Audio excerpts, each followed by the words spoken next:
Falar do Evangelho segundo o Espiritismo. Fora da caridade não há salvação. Veja só, é um tema interessante porque na casa espírita, no trabalho espírita, na doutrina espírita, a gente ouve muito, mas muito falar da caridade o tempo todo. Alguém falando, numa exposição que você frequenta, no curso, com os colegas do dia a dia, o que você está fazendo? Estou fazendo tal trabalho, tal coisa, não é? É uma coisa que pulsa em nós, o trabalho da caridade, o trabalho social, o trabalho com as pessoas, o trabalho que a gente precisa realizar para nos desenvolvermos, não é? E isso não é em vão, não é à toa.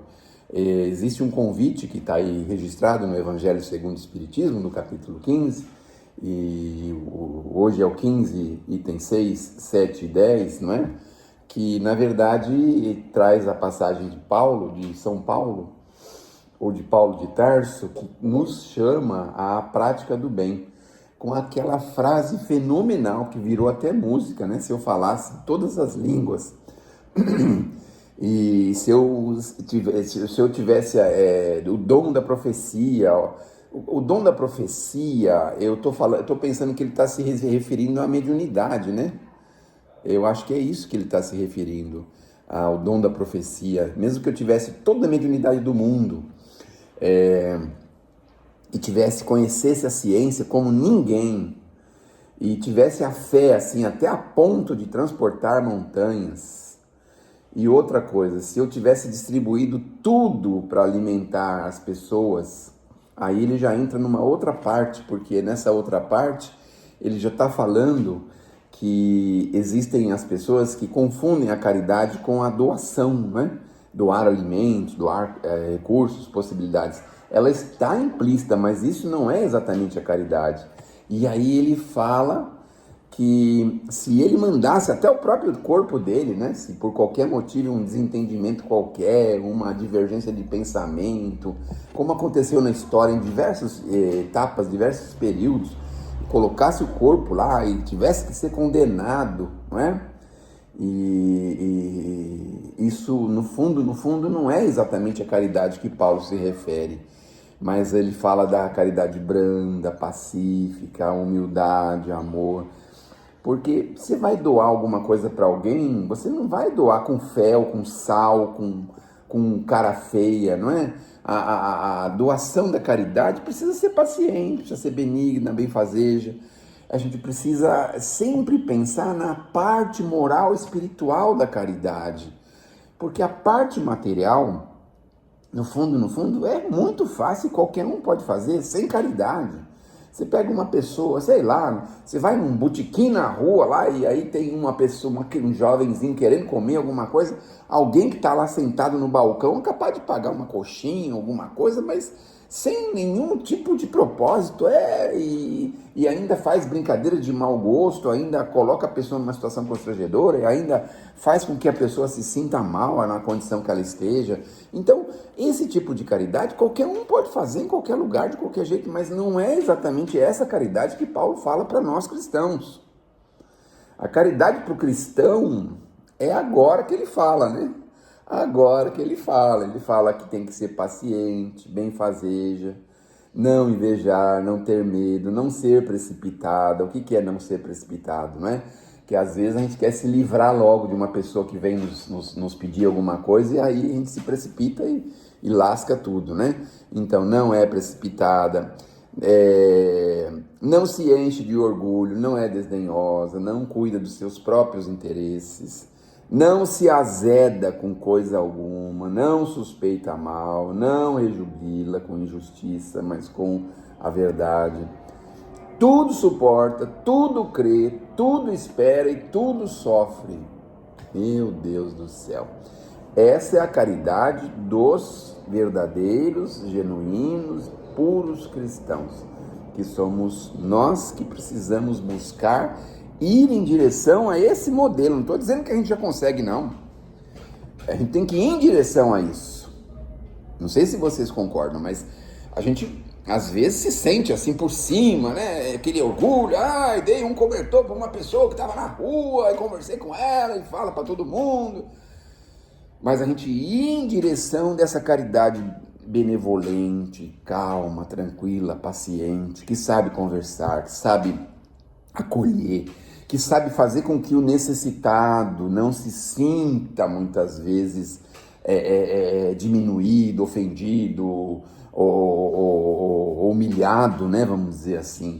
Essa caridade que a gente precisa ir na direção constante, na direção de buscar saber como lidar com essas pessoas, né? Com essas situações, com paciência, com bondade, com amor, sabe? Com sentimentos nobres, com o sentimento cristão.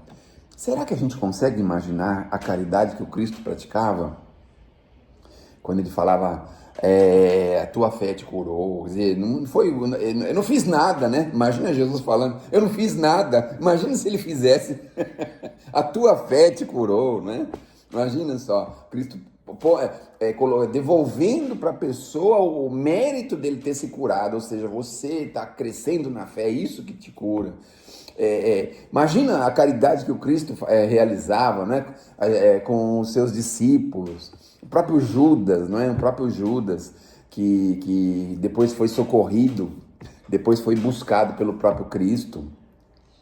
O Tomé, que duvidava, o tempo todo duvidava. Não, o Tomé, eu vim aqui para te mostrar, Tomé, isso tudo é verdade, rapaz. Olha aí as minhas mãos.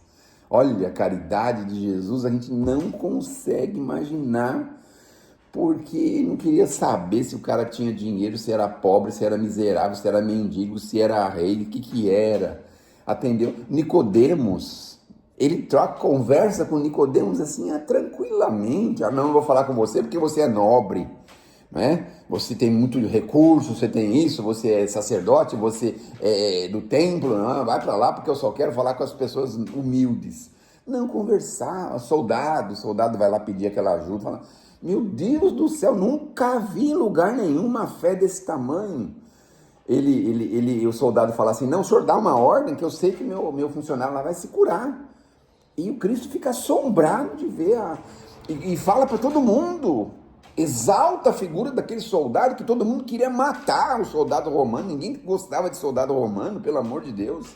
Todo mundo tinha ódio de soldado romano.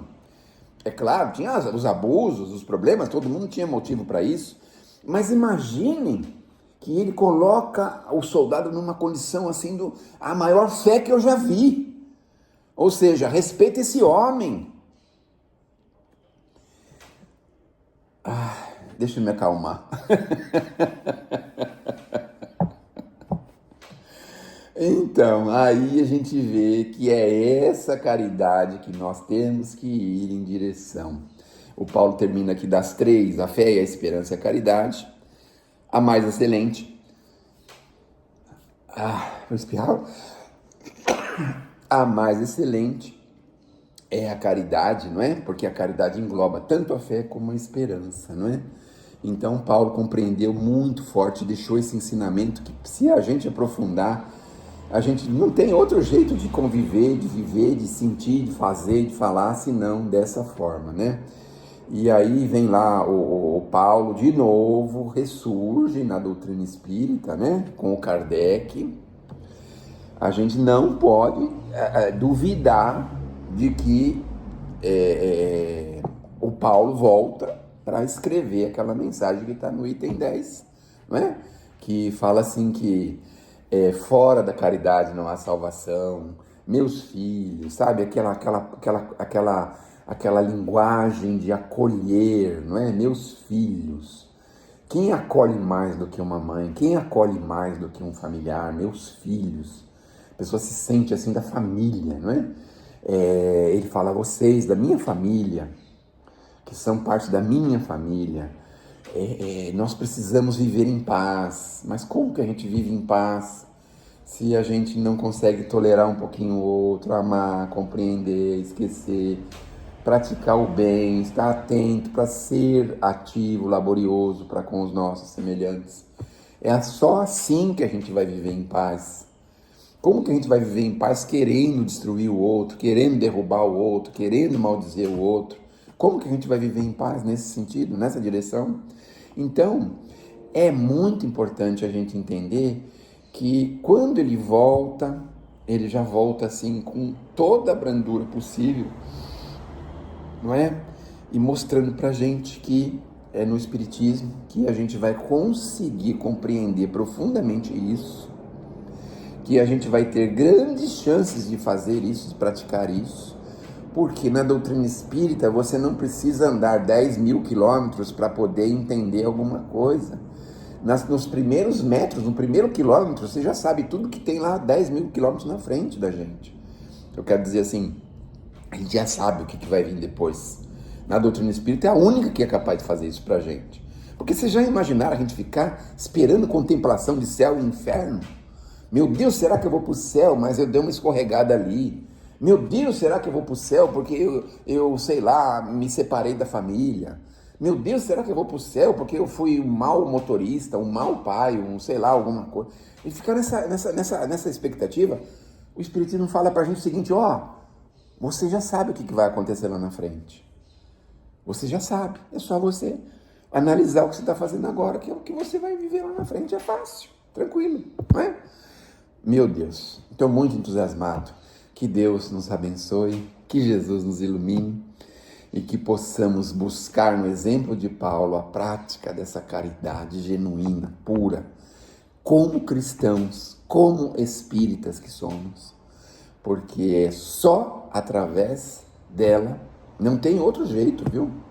Você pode saber toda a biblioteca que tem, tudo quanto é lugar, você pode conhecer, pode fazer, pode acontecer, mas se você não tiver o sentimento do amor para com o semelhante, disposto a servir a qualquer instante, a qualquer momento, a qualquer pessoa, em qualquer lugar, você ainda não pode viver nos mundos, diríamos assim, superiores e mundos felizes, aonde vivem esses espíritos maravilhosos que vêm nos socorrer de vez em quando aí em alguma assistência, algum tratamento.